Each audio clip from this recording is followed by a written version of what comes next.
Welcome back ناظرین. سر میاں صاحب بہت بہت شکریہ سر آپ کا، آپ نے ہماری دعوت پر آپ یہاں پہ تشریف لائے. دسمبر میں آپ کی ریٹائرمنٹ ہے، اور ریٹائرمنٹ کہتے ہیں کہ باعزت ریٹائرمنٹ بہت اچھا شگن سمجھا جاتا ہے کسی بھی آفیسر کے لیے، اور ماشاءاللہ آپ نے بہت سا لمبا ایک طویل سفر آپ نے طے کیا. اور آج کے پروگرام کا مقصد بھی ہمارا یہی ہے کہ آپ کے تجربے سے آنے والے افسران کے استفادے کی ہم راہ جو ہے وہ تلاش کر سکیں، بھی کس طرح جو ہے نظام کو بہتر انداز میں چلایا جا سکتا ہے. بنیادی سوال سے ہم آغاز کریں گے کہ آپ نے تعلیم کہاں سے حاصل کی، کہاں کے آپ رہائشی ہیں، اور اس کے بعد کہاں پہ آپ کی پہلی تعیناتی ہوئی، اور کیسے کیسے آپ نے یہ مناظر طے کیے. کہتے ہیں کہ آفیسر کو یا ایک سرکاری ملازم کو اور کچھ یاد ہو نہ ہو، اس کو اپنی پوسٹنگ کی ڈیٹ اور جو اس کی ریٹائرمنٹ کی ڈیٹ ہوتی ہے، یہ دونوں تو لازمی یاد ہوتی ہیں سر. جی ہاں، بسم اللہ الرحمن الرحیم. جیسا کہ آپ نے پہلے ہی مجھے انٹروڈیوس کرا دیا، فیاض احمد ندیم میرا نام ہے. جی سر. اور میں سروس میں 85-86 میں آیا. ایک باقاعدہ ڈویژنل سلیکشن بورڈ تھا، بورڈ میں میری ریکروٹمنٹ ہوئی، اور آن میرٹ ہم لوگ 6 لوگ اس میں ریکروٹمنٹ ہماری ہوئی، اور purely this was on merit. میری تعلیم یونیورسٹی آف ایگریکلچر فیصل آباد سے ہے. جی سر. اور اس میں نے گریجویشن پوسٹ گریجویشن وہاں سے کی. اس کے بعد then I went to public service commission, میں نے وہ پاس کیا، اور کچھ عرصہ میں نے ایک لائف سٹاک شعبے میں جو ہے سرو کیا. اینڈ دین یہ کمپٹیشن کا ایگزام تھا، اس کے اندر ہم لوگ آئے، اور اسی جو کمپٹیشن کا ایگزام تھا اس کے اندر میں سمجھتا ہوں کہ یہ اللہ تعالیٰ نے مجھے خاص عزت دی کہ میں نے اس پورے بورڈ کو، اس ڈویژنل سلیکشن بورڈ کو ٹاپ کیا. تو اس کے بعد میری ریکروٹمنٹ ہوئی، ٹریننگ ہوئی، اور اس کے بعد میں فیلڈ میں آیا ایز اے تحصیلدار. تو میں یہ سمجھتا ہوں کہ اس کے بعد فردر ٹریننگ چلتی رہی، اور پھر پوسٹنگ میری مختلف جگہ پہ ہوتی رہی. میں نے یہ دیکھا کہ جو سروس میں آنے کے لیے بنیادی طور پر آفیسرز کو جو بنیادی ٹریننگ ہے وہ بڑی ضروری ہے.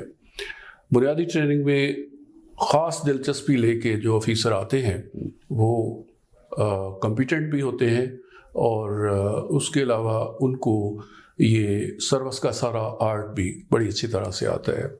اور کون کون سے عہدوں پر رہے سر آپ؟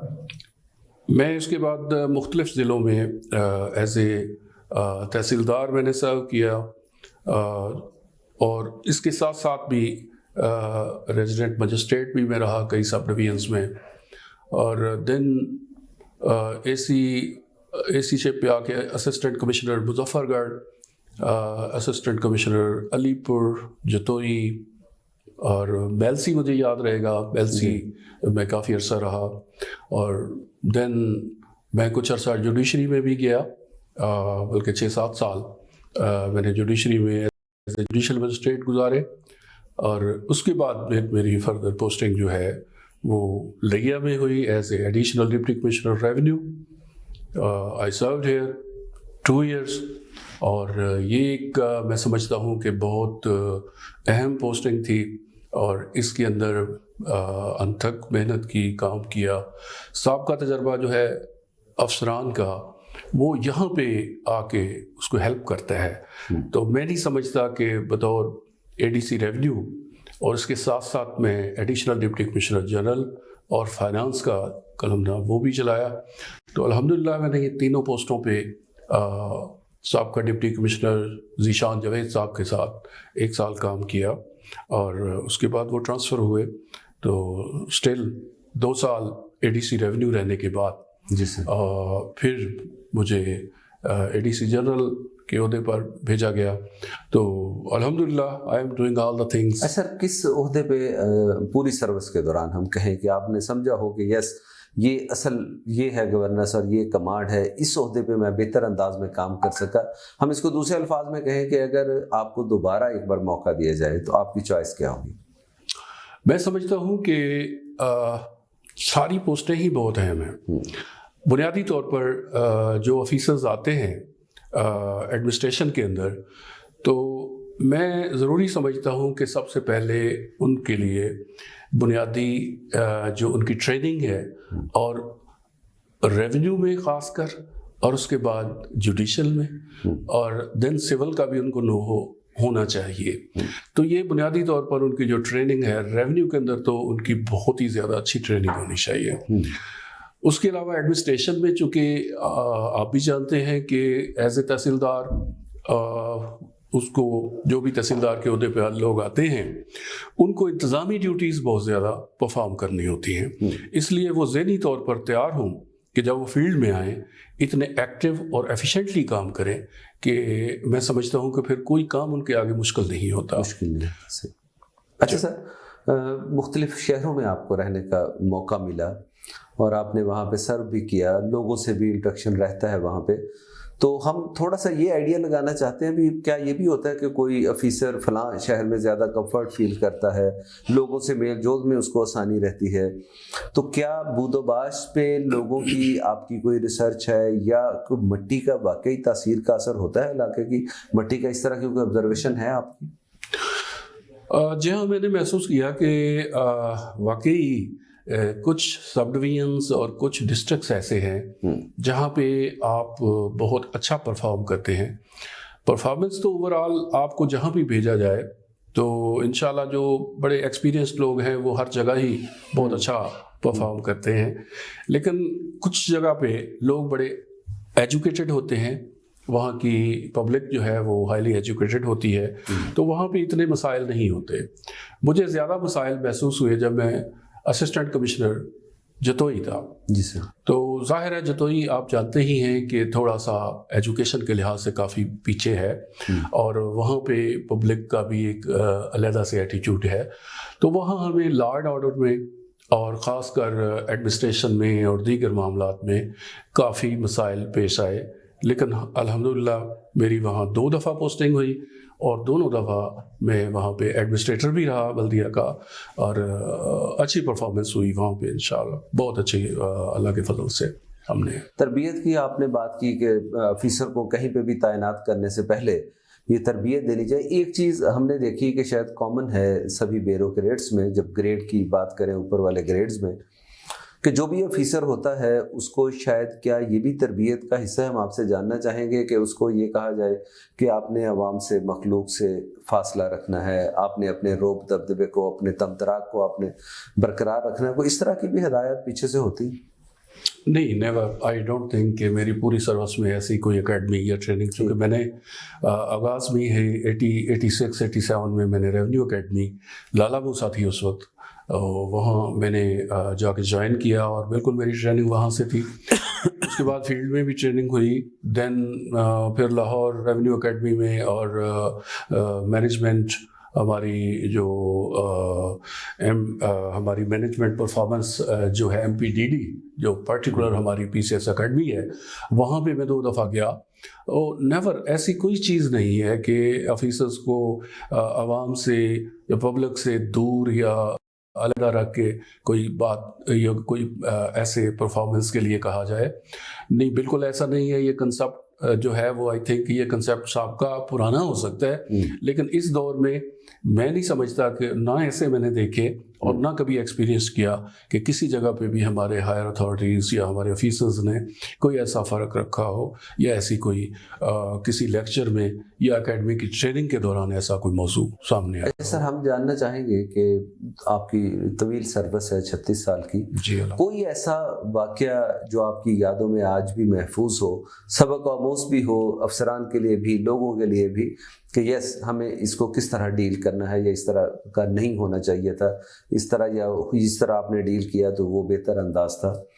تو تھوڑا سا یہ یادوں میں سے اب ہمارے چند ایک میں بالکل اس میں 1-2 جگہ کا ذکر کروں گا، 1-2 سب ڈویژنس کا یا ڈسٹرکٹس کا، جہاں پہ جو ہے وہ میں سمجھتا ہوں کہ بہت ہی یادگار پرفارمنس سب لوگوں کی تھی. میرے ساتھ جتنی بھی ایڈمنسٹریشن تھی،